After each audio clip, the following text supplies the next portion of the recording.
Мы желаем...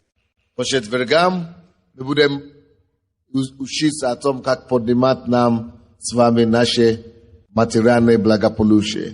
Потому что Библия говорит, я желаю вам, чтобы вы здравствовали. Как вы здравствуете в духе, в душе вашей, чтобы вы также здравствовали, чтобы вы процветали. Как в духе, так в душе, так и в физическом. То есть в материальной жизни. Представьте себе, если мы с вами проповедуем Евангелие, или я, допустим, знаю Бога, буду проповедовать Евангелие, что толку проповедовать Евангелие, если я сам умираю от голода, и если не будет нам за что кушать, за что арендовать даже это помещение, то все равно мы живем в материальном мире. И пока мы живем в этом материальном мире, нам надо знать, понять о том, что есть некоторые законы, которые управляют этим материальным миром. И без них не вдеваться некуда. То есть деньги – это реальность жизни. И мы не можем говорить, что деньги не важны. Нет, они важны. Без них мы бы вообще с вами здесь не собрались. Без них, я даже вам еще больше скажу, без них вы бы даже Евангелие не слышали, не услышали бы. Потому что надо было деньги, чтобы напечатать бумагу, пригласительные, чтобы вы даже сюда пришли. Или чтобы даже Библию напечатать, надо было деньги. То есть, это совсем другое дело, что мы не живем ради денег. Мы не живем ради финансов. Мы не рабы финансов. Мы, наоборот, учим и хотим вас учить на этом месте, чтобы мы с вами могли стать господинами денег. Чтобы не деньги управляли нами и главенствовали над нами, но чтобы мы, наоборот, имели власть над деньгами. Чтобы мы могли распоряжаться деньгами, управлять деньгами, и чтобы мы были господинами. Допустим, если у вас есть желание послать своего ребенка в школу, в хорошую школу, гимназию, допустим, да? Или лицей, новые сейчас открываются, а у вас нет возможности это делать, то тогда господин? Вы или деньги? Деньги, потому что вы хотите послать в хорошую школу, но вы вынуждены послать скромную или плохую, потому что у вас, вы не можете себе позволить.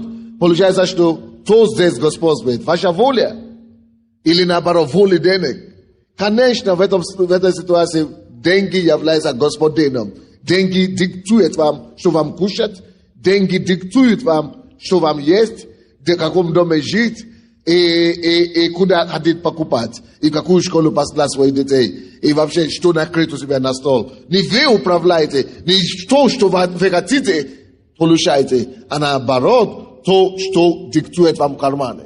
Поэтому мы хотим так учить и преподавать, и открыть глаза друг другу, и с Божьей помощью идти, начинать упражняться законами финансов, чтобы мы могли иметь над ними победу, чтобы мы могли упражнять власть над ними, так, чтобы мы со временем, с Божьей помощью, могли стать финансово независимыми в области денег, чтобы мы могли уже сами решать для себя, какую школу послать детей, чтобы мы могли сами принять решение, на какой стол себя накрыть, чтобы мы могли сами принять решение, во что одеться, чтобы не карманы постоянно диктовали нам. А для этого это нас никогда не учат в школе, вас не учат, не научат об этом в школе, это 100%. Нигде об этом не учат. Либо по опыту, по практике люди это уже приобретают, либо по ошибке и пробе ошибки надо дойти до этого. Но большинство людей в мире никогда так и не доходят до этого. Так и желают обогатиться, желают быть материально благосостоятельными, но никак не получается, потому что некому им говорить. Никто им не рассказывает, как это делать. Деньги идут только к тем людям, которые знают законы их, как они работают. Сегодня я хочу, чтобы мы открыли 1 Тимофею, 5 глава. Сегодня на теме риска. Вопрос риска в финансовом, вопросом, как это лучше сказать? Вопрос риска в риск, вопросы финансов, вложения, да, или финансы. Окей, мы начнем говорить, каждый из вас потом поймет. Мы уже говорили с вами о том, что каждая семья и каждый дом имеет ответственность и обязанность перед Богом, перед собой и перед своей семьей обеспечить финансовое будущее своим близким, своим родным и своим своим детям. 1 Тимофей 5 глава 8 стих говорит нам: если же кто о своих и особенно о домашних не печется, тот отрекся от веры и хуже неверующего. Верующие люди имеют ответственность от Бога заботиться о своих семьях, о своих домашних. И не только заботиться морально. Что толку, если мы с вами заботимся морально о своей семье, а нечего на столе покушать? То есть Бог говорит о целостном понятии этого вопроса, заботиться. Он говорит, чтобы кто не заботится о своих близких и о своих домашних, тот хуже вообще не спасенного. Для Бога это вопрос очень принципиальный. У вас должен быть источник, чтобы вы могли заботиться о своих близких. У вас должно быть достаточное средство или источники, чтобы твои дети не жаловались, не попрошайничали, чтобы они не ходили по улице и начинать домогать других детей, других детей или других чужих домов. То есть, это, если мы верующие, если мы называем себя верующие в Бога, это принципиальный вопрос, наша семья должна быть обеспечена. То есть, если мы верующие люди, мы должны не только обеспечивать свою семью сейчас, мы должны обеспечить их завтра, мы должны обеспечить их послезавтра. Мы должны быть уверены, что нет повода нарекания на Бога и на доброе имя Иисуса. Только из-за того, что мы, верующие, не заботимся о своих родных и домашних. Итак, каждая семья должна иметь программу. Если у вас этого еще нет, то начните думать об этом. Должна быть программа у каждой семьи. Особенно если вы глава семьи, муж или вы жена, одна ведете семью, то у вас должна быть программа, как вы планируете эту задачу Божью выполнять. Как вы планируете обеспечить своей семьи так, чтобы не было финансовых проблем и кризисов в вашей семье. Вы должны думать об этом. Очень часто мы хотим молиться об этом. Очень часто мы ждем чего-то, и мы ждем чуда в области финансов. Мы думаем, что само собой придет деньги. И мы думаем, что однажды Бог благословит. Мы ждем, чтобы какой-то дядя пришел, Дед Мороз, и просто выгрузил нам огромное количество финансов. Или мы ждем, что я сейчас молюсь, или служу Богу. И однажды вот Бог просто с неба излит какие-то финансы, деньги на мою жизнь. Слушайте, это не бывает. Если вы не планируете преуспевать, значит вы планируете терпеть поражение. Если вы не планируете иметь процветание, значит вы планируете косвенно жить в нищете. Нужно обязательно серьезно подойти к этому вопросу. Люди, которые имеют деньги в этой жизни, они думают об этом, как зарабатывать деньги. Они к этому прилагают усилия. Они идут, приобретают знания ради того, чтобы что-то достичь в этой жизни. Так что не будет просто такое, что, пока работают, однажды Тимошенко сделает хороший закон, или Ющенко принесет деньги, откуда принесет. Если народ его не будет работать, если мы, народ, не будем производить, если мы, народ, не будем проявлять инициативы, правительство только будет сидеть в офисе и еще жить за счет тех маленьких денег, которые мы с вами зарабатываем. У нас собирать. Они найдут способы, чтобы собирать те нищие, которые у вас остались. Так что это серьезно. Каждый должен заботиться о себе. Если народ не работает, пускай даже Иисус сам будет их президентом. Все равно этот народ будет нищенствовать, если народ не будет сам прилагать усилия.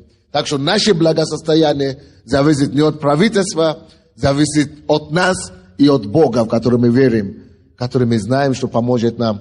Но, вы знаете, Бог помогает те, которые себе сами помогают. So, если вы сами ничего не будете делать, и вы думаете, что сам Бог просто будет вам что-то посылать из того мира, то слушайте, бросьте это детский сад. И сегодня это будет как бы генеральная репетиция того, что начнется завтра. Но я не бизнесмен, но завтра будет говорить вам настоящий бизнесмен. И послезавтра уже, миллионеры, не только те, которые чуть-чуть, как зарабатывали деньги. Буду говорить вам мультимиллионеры. Самые богатые люди, одни из самых богатых людей в своих странах. С Англии приедет, из Австралии приедет. Так что это у нас нам очень повезло. Во-первых, чтобы достигать финансовой свободы и процветания в жизни, первый пункт, который вы должны, мы уже говорили много пунктов разных, но сегодня, первый пункт, который вы должны заметить для себя, это то, что это не будет случайно. Это случайно не будет.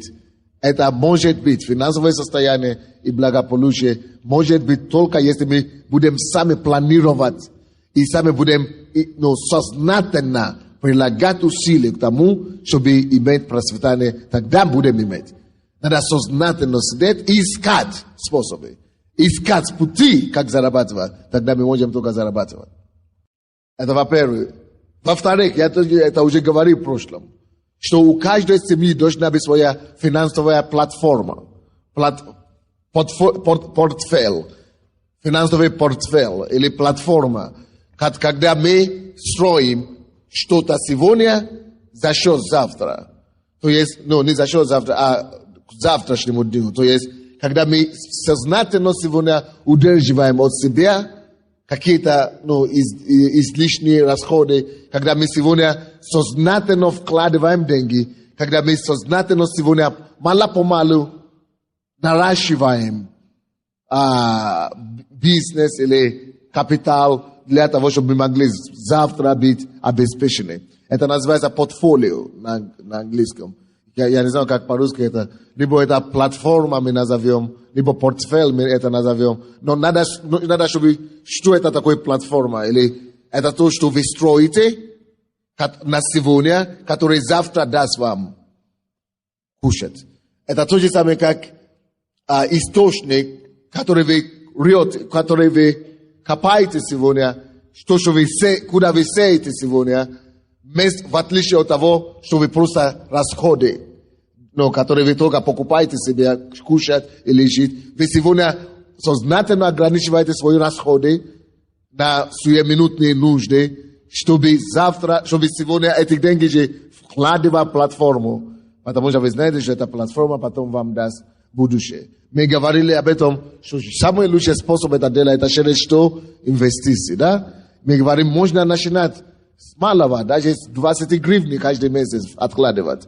Мы говорили об этом, что вы можете это потом станет что-то. И я говорил, я помню, последний раз, что найдите человека, который уже что-то делает, который уже деньги что-то куда-то вкладывает, который уже умеет, или у кого что-то получается в какой-то сфере.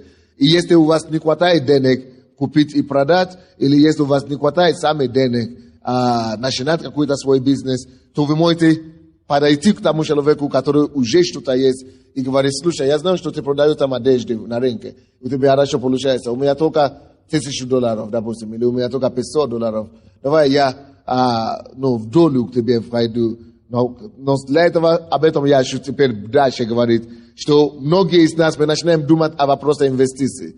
И я хочу говорить о риске, который есть. И вообще-то без риска нету выигрышей. Без риска нету бизнеса вообще-то. И без риска, кто не рискует, кто не может заработать никогда в жизни. Но все равно, чтобы было меньше риска и чтобы не было урона, я хочу дать вам определенные слова насторожения, которые могут вам помочь при вашем вложении, чтобы вы не потеряли, чтобы вы не разочаровались, чтобы вы не говорили, пастор Санди нас натолкнул на это все, а потом не знаем, что нам делать. Значит, то, что мы должны с вами иметь, финансы, мы уже все это поняли. То, что мы должны иметь платформу, мы это поняли. Эта платформа, это когда мы заставляем деньги на нас работать. Когда мы заставляем деньги на нас работать. каждый из нас должен научиться это делать. Научиться заставить на себе деньги работать. Но для того, чтобы деньги работали на вас, надо, чтобы сначала деньги оставались у вас. Чтобы вы поняли, что первое, что делается с деньгами, это не тратить. Нельзя деньги тратить. Первое, что нужно, первая обязанность перед деньгами, это то, что надо их размножить. Надо их умножать. Почему мы умножаем их? Чтобы потом, впоследствии, они смогли на нас работать. Если мы только тратим их, значит, мы работаем на них. Можно тратить деньги только через сколько, я сказал вам? Только после того, как вы уверены, что это $100 уже отработал 100% себе. Оно уже 3 раза или 7 раз принес еще $100. Или $1000 уже 3 раза или 7 раз, или 100 раз принес уже $1000. Тогда можно начинать его тратить. Тогда вы можете купить себе Кадиллак, когда можно себе построить дом. Но до того, если вы будете тратить деньги, вы только будете их тратить. И будете еще нуждаться, еще больше нуждаться. Вот это то, что мы называем платформа. Научите деньги на вас работать. Что такое деньги работать на вас? Это значит, что вы, допустим, покупаете, кто-то мне говорил сегодня, покупаете какую-то недвижимость или что-то покупаете, и вы знаете, что один человек купил квартиру и сдал его под офис. Да? Но другой человек купил квартиру и сам живет в этой квартире. Это проблема. Если ты сам живешь в твоей квартире, ты не зарабатываешь, ты наоборот только тратишь. Платишь за электричество, платишь за квартплату, что еще там? Газ, платишь за все. Но тот, кто сдал эту квартиру под офис, ему платят каждый раз. И с того, что ему платят, он погашает квартплату и все остальное, да? И у него еще хватает, чтобы снять себе другую квартиру. И за счет этой же аренды погасить те расходы, которые в твоей квартире. И еще, плюс того же, через 3 года, мне говорили сегодня, они купили его за $25,000, и теперь 3 раза оно уже стало больше. Стало $75,000. То есть, мало того, что он себя кормил все это время, мало того, что он арендовал свою квартиру, содержал себя за это время, он еще и 3 раза уже выиграл, потому что это выигрыш, это то, что мы называем, что заставит деньги работать на себе. Эти $25,000, он мог бы уже его потратить тогда. А я знал другая семья, которая тоже была $25,000, тоже продали квартиру. Но вы знаете, что они сделали? Они пошли, детям, у них 2 детей, отдали им 5,000, купите себе, что хотите. Девушка пошла по рынкам и накупила себе разные одежды. А парень пошел и купил себе мобильный телефон, купил себе магнитофон и видеокамера. Молодец. А другой пошел, а мама и папа, они себе решили,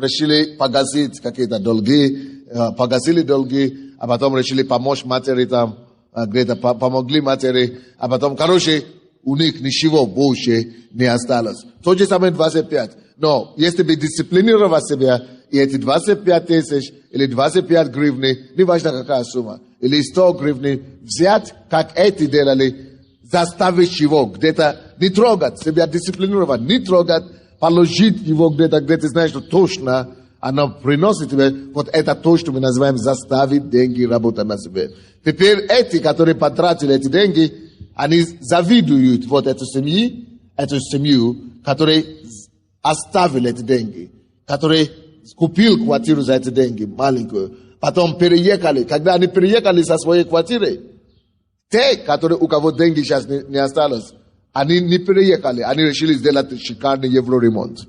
Сделали евроремонт, а эти, наоборот, купили квартиру, продали квартиру и купили другую квартиру. И взяли под офис, и в это время они сами сняли другую квартиру. А та семья, которая сделали евроремонт, смеялись над ними, что ты что, у вас была такая трехкомнатная квартира, а теперь у вас была киевская прописка, а теперь у вас ни прописки нет, теперь у вас ни квартиры нет, теперь вы сами даже снимаете. квартиру, платите каждый год, каждый месяц еще кому-то. Смеются над ними, что вы вообще, как вы можете себе такой, ваши дети вам такое не простят и так далее.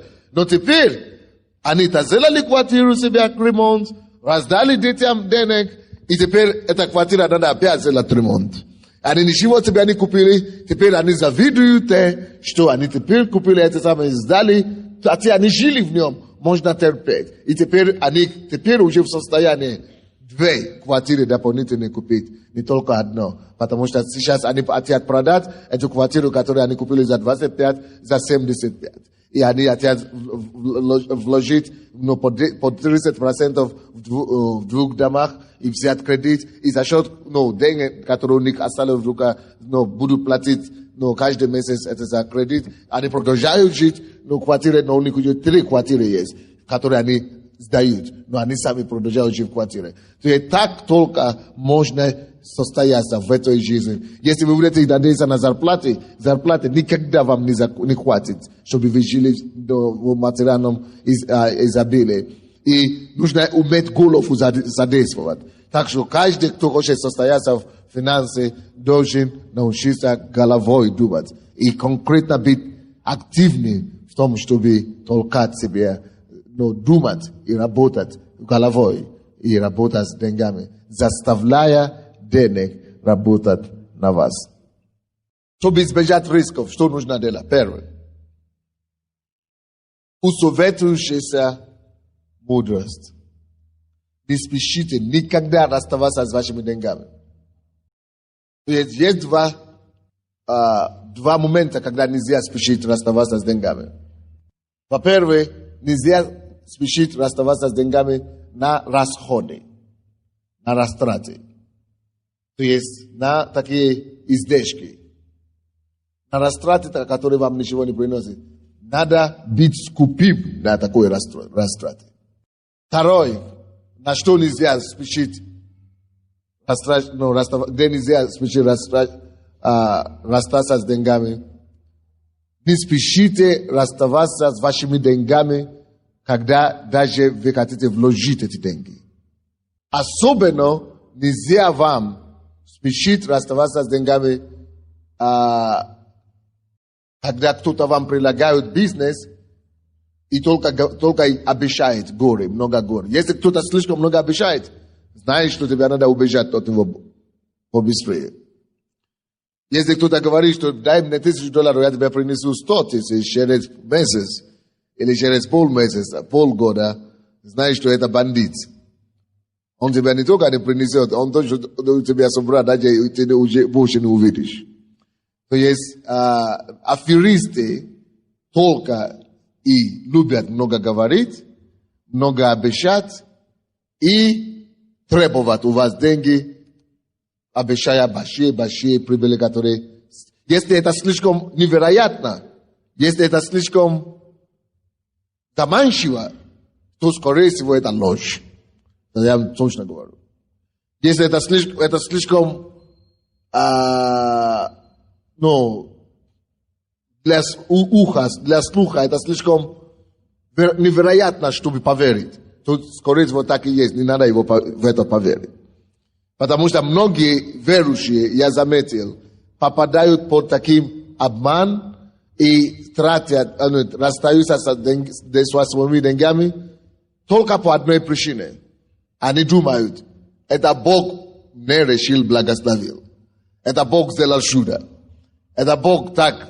Они думают, что это, потому что мы люди, которые верят сверхъестественно, что все возможно. Мы люди, которые верим в том, что Бог может что угодно делать. И зачастую, когда аферисты выходят на нас, мы думаем, что это Бог выходит, the аферист. И вы понимаете, что я имею в виду, что это Бог сделал. Поэтому мы кидаемся в это, мы говорим, как раз Бог услышал мою молитву. Слушай, если Бог тебя очень благословит, то Он не попросит твои деньги. Если это бизнес, надо его просчитать. Если это нелогично, то желательно не идти в это. Если Бог тебя решил благословить, Он сделает это как удивление для тебя. Ты потом найдешь, обнаружишь, что все это уже пришло. То есть, но если ваша голова и ваш разум, твоя логика тебе говорит, это невозможно, то не спеши туда идти. Но не спешит это так, мягко сказано. Что нужно делать? Вам нужно советоваться с людьми. Не с одним, не с двум, не с тремя людьми, а с людьми, которые полностью разбираются в деле. Мы должны, прежде чем расставаться с деньгами, мы должны научиться делать тщательные исследования. Очень тщательные исследования. Осторожность нужна в бизнесе. Что касается советующихся, у советующихся есть мудрость. Недостаточно, чтобы вы просто все ваши решения принимали только по советам чужих людей. Старайтесь сами быть специалистами. Старайтесь сами исследовать для себя.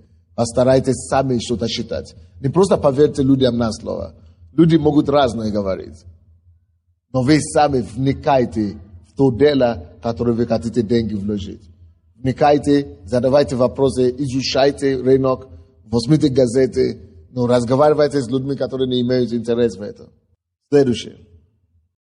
Деньги уходят с руки людей, которые вкладывают деньги в тот бизнес, который они сами не понимают. То есть это большая проблема. И через это дьявол очень часто украдет у людей денег. То есть если вам предлагают бизнес, 1, 2, 3, и они все заманчивые, да? Предлагаю вам что делать? Вложить деньги только в тот бизнес, который вы хорошо разбираетесь. Допустим, вы сами транспортник. То есть вы сами человек, специалист по транспорту, по автоперевозке, да, или что-то. И вам предлагают по машинам бизнес, а кто-то предлагает вам по финансовым сделкам, по банкам бизнес, а кто-то предлагает по металлу вам, или по нефти. И может быть по нефти намного больше, может быть по металлу намного еще больше, может быть по банковским делам еще больше. Но если вы разбираетесь, знаете для себя, что вы разбираетесь только в автоперевозке, то лучше меньше заработать и туда идти, потому что вы сможете задавать вопросы. А когда в те области, которые вы мало знаете, вы не сможете задавать вопросы. И этот человек, который вам предлагает этот бизнес, может вас очень просто вокруг носа обвести. И потому что он знает, что вы никак не сможете компетентно и достаточно глубоко проникнуть в этот вопрос, как он. Поэтому многие люди теряют деньги именно по этой причине. Итак, я знаю многие, даже однажды я пошел, один бизнесмен из нашей церкви здесь, меня попросил, чтобы я вел его, хотя я это не люблю делать. Но я сказал, я не буду делать, ты сам пойди к одному другому нашему бизнесмену. И этот бизнесмен наш, который, он пошел, я спросил у него, как там у вас получилось разговор? Тот мне говорит, может быть, я слушаю его, вроде бы хороший бизнес, вроде бы неплохо, но я не могу туда вложить деньги. Почему? Потому что это не мой профиль. Я в него не разбираюсь. Я буду, это закон. Я буду вкладывать только, где я разбираюсь. И очень много ошибок, очень много трагедий в этом часто происходит. Вы, наверное, много раз уже слышали такие истории, что мой партнер меня подвел. Знаете, почему так часто происходит, что партнер подвел? Это из-за того, что партнер специалист, а он бешок. Да? И потому что специалист знает, как все это крутить, и ему будет лапша на уши вешать. Все нормально. Все нормально. А раз он не специалист, он не может исследовать. А партнер просто однажды в Грецию исчезнет или в Америку пропадет, и потом ты как люди могут быть такие? Поймите, друзья, ты не инопланетянин. Ты реальный человек, в этой земле живешь. Пока мы с вами живем здесь, на земле, нельзя нам просто наивно так доверять людей. Следующий способ, как не терять бизнес, как не терять деньги. Никогда нельзя войти в отношения финансовые с любым человеком без юридически заверенного документа. Все должно быть через Это же мой, ну, кум, постоянно я это слышу. Кум мой развел меня, кум мой развел. Кум. Или кума, или кум, или как там вы. Или это мой родственник, это мой двоюродный брат, это брат моей жены. Это все сказка. Нету гарантии. Брат моей жены, это не контракт. Поэтому вы не можете в суд вас не может рассудить. Кум мой, это не контракт. На суде ты не принесешь название кума. Это мой кум или кума. Мы кумовья, поэтому в суд меня рассудите. То есть нельзя вам расставаться с деньгами вашими никогда в жизни без нотариального заверенного документа. Не расставайся с деньгами без этого дела. Не расставайся с деньгами без официальных документов. Если кто-то тебе говорит, а ты меня не веришь? А я хорошо, ты меня не веришь?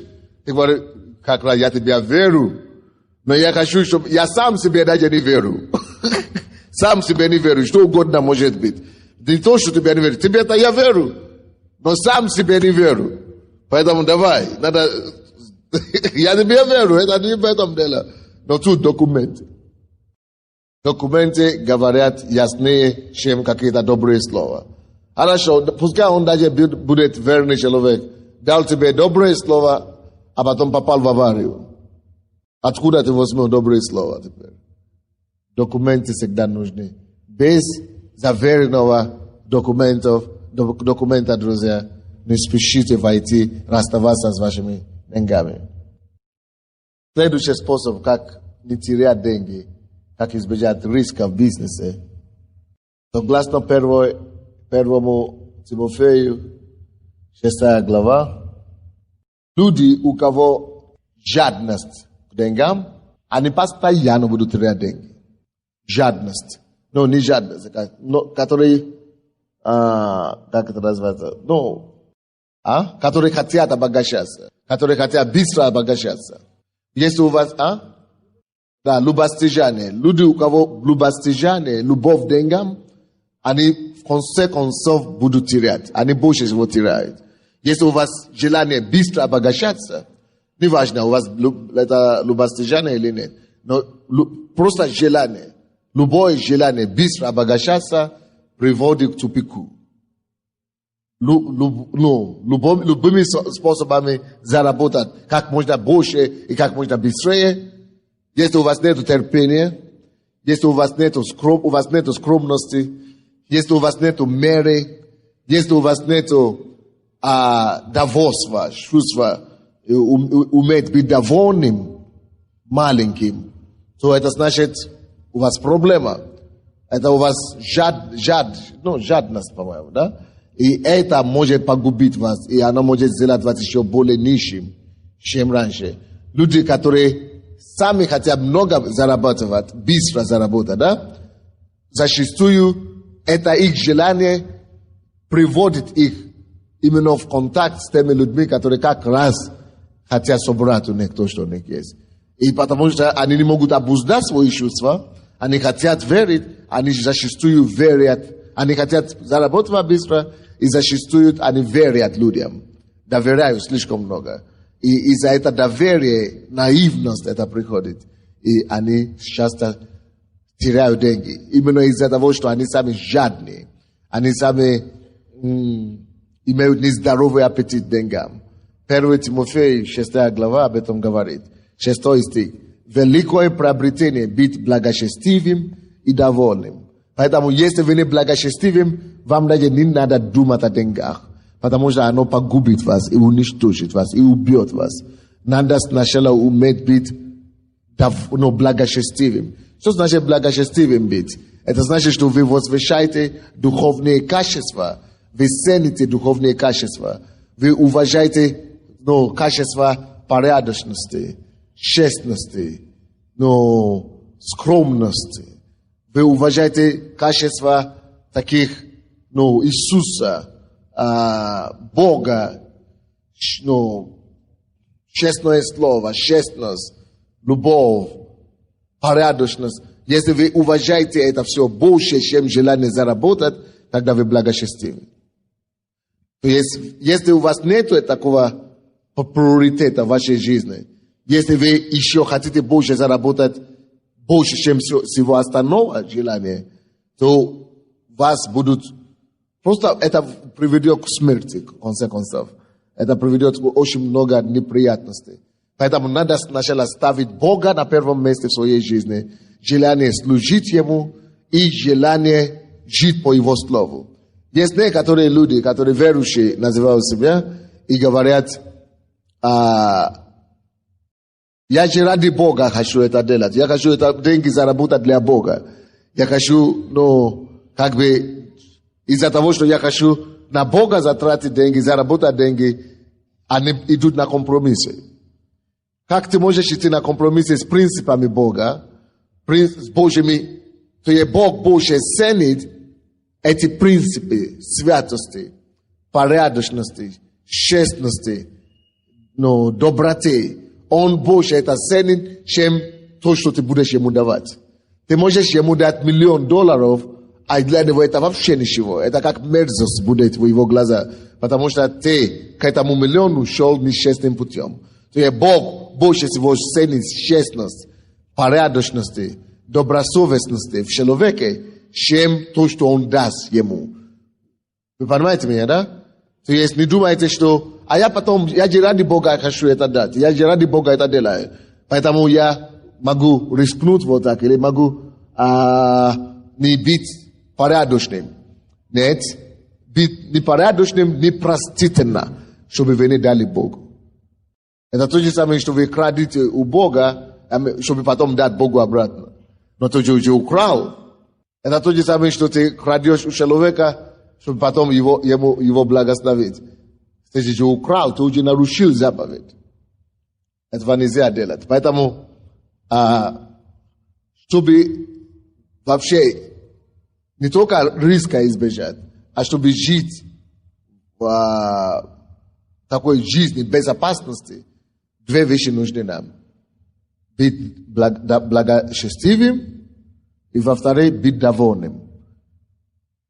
Люди, которые не имеют чувства, не имеют способность довольствоваться за то, что у них есть, они всегда будут страдать. Потому что у них они всегда это больше и быстро. И таких людей всегда будут подводить.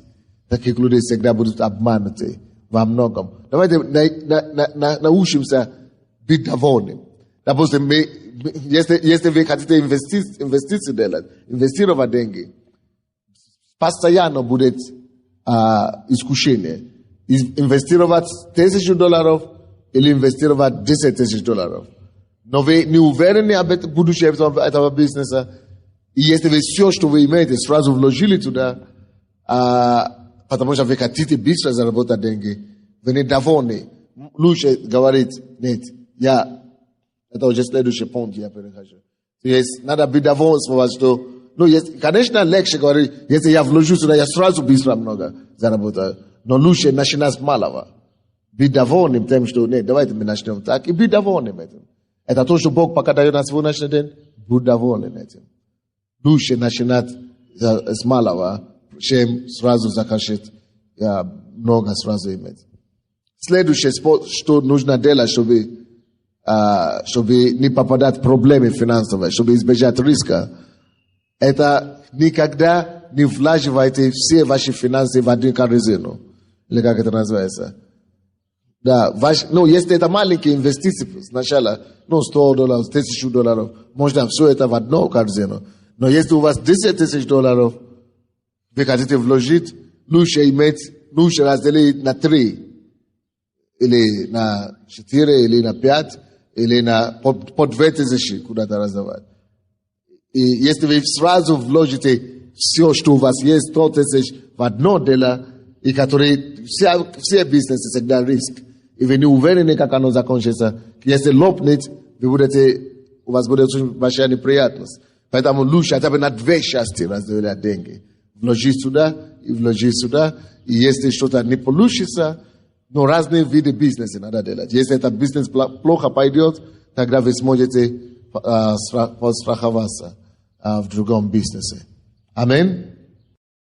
Следующий способ, как избежать потери в бизнесе, риск.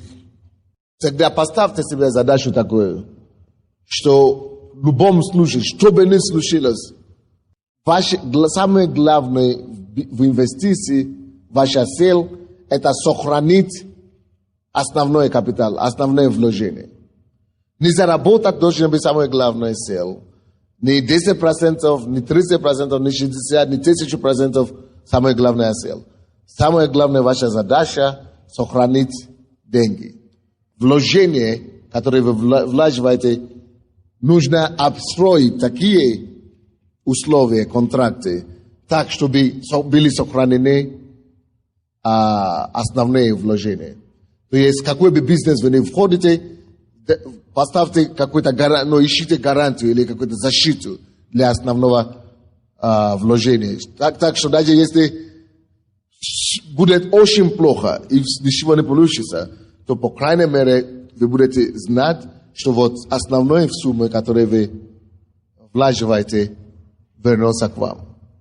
То есть, подумайте об этом, чтобы не было, я смогу иметь мои основные хотя бы, как минимум, то есть основное вложение обратно.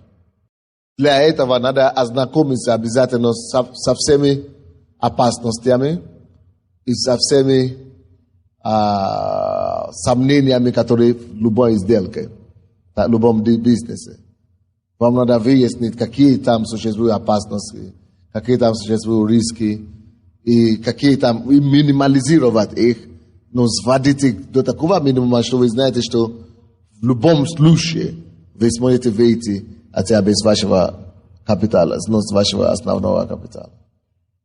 Следующий способ, чтобы избежать риска в финансах. Никогда не сорвите плод до его созревания. То есть, если вы вложили сегодня, не пойдите контракт на полгода или на год, не начните сказать, что я соберу за полгода до того или за месяц до того. Имейте терпение. Таким образом, вы можете терять только деньги. Надо терпение иметь. Если вы вложиваете деньги, упражняйте терпение, чтобы его не сорвать до времени.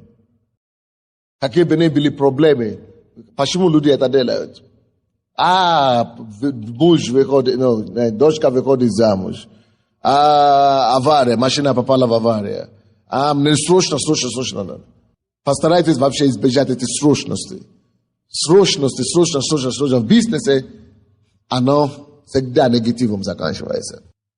Когда срочно, надо, это всегда песчано заканчивается. Желательно, вообще успешные бизнесмены, они должны иметь спокойная голова, расчетливые мысли и умение весить. Следующий способ, чтобы у вас было меньше риска. Живите по бюджету. Придерживайтесь бюджетом. Если бюджет, вы уже так расписали, что так будет, даже если вы умираете сегодня, вам поставили диагноз, не сорвите этот бюджет. То есть живите согласно бюджету. То есть не позвольте, чтобы кризисы сделали вас недисциплинированными и нестабильными. Если у вас такое отношение, что вы можете говорить, я покрою через месяц или через 2 месяца, я потом перекрою, я потом догону, То слушай, люди, которые опыт имеют, вам скажут, что можно догонять первый раз, второй раз перекрыть, а потом очень быстро обнаружишь, что просто так перекрыть не получается. И поэтому лучше вообще не выйти из рамки договоренности или бизнеса, или условия контракта, чем идти на риск, который потом будет вас очень дорого стоить. Слушайте, я говорил сегодня о том, что не спешить расставаться с деньгами. Но я также говорил, в каких вопросах не надо спешить расставаться с деньгами. Но есть некоторые вопросы, где нужно наоборот спешить расставаться с деньгами. Где нужно спешить расставаться с деньгами, это надо спешить расставаться с деньгами в те случаи, когда ты знаешь, что эти деньги не твои. Допустим, десятина – это не твои деньги. Надо спешить, обязательно, каждый раз спешить надо давать Богу. Потому что если ты не будешь спешить расставаться с десятиной, вы знаете, что, к чему это приведет? Это приведет к тому, что вы скажете, обязательно какие-то срочные вопросы возникают. Я завтра дам, я послезавтра дам, и ты уже, пока очнешься, ты уже истратил эти деньги. А всякий человек, кто есть или кто тратит Божьи деньги, он зарабатывает проклятие. И что бы вы не сделали, сколько бы вы не мучились, у вас только будет мучение одно. Так что надо расставаться с финансами, которые не твои. Десятина, это не только десятина, пожертвование, не только пожертвование, надо спешить расставаться с теми деньгами, которые ты уже видели под какой-то счет, или под какой-то проект, или под каким-то программу, или под какой-то планы. То есть надо расставаться с ними побыстрее, чтобы они не оставались с тобой. Потому что если ты не будешь расставаться с ними, если ты не положишь их туда по адресу, как ты планировал, то обязательно появятся такие ситуации, когда ты увидишь, что ты тратишь эти деньги на другие цели. Понятно, нет? Господи, именем Иисуса, мы отдаем себя в Твои руки и всех сегодня. Просим, Господь, чтобы Ты благословил нас, благословил наши выходы и наши приходы. Чтобы, Господь, мы были благословлены, приходящие домой, чтобы мы были благословленными дома, чтобы при выходе мы были благословленными, чтобы Твоя защита и кровь была над нами. Твоя милость и благоволение сопровождает нас во имя Иисуса Христа. Аминь.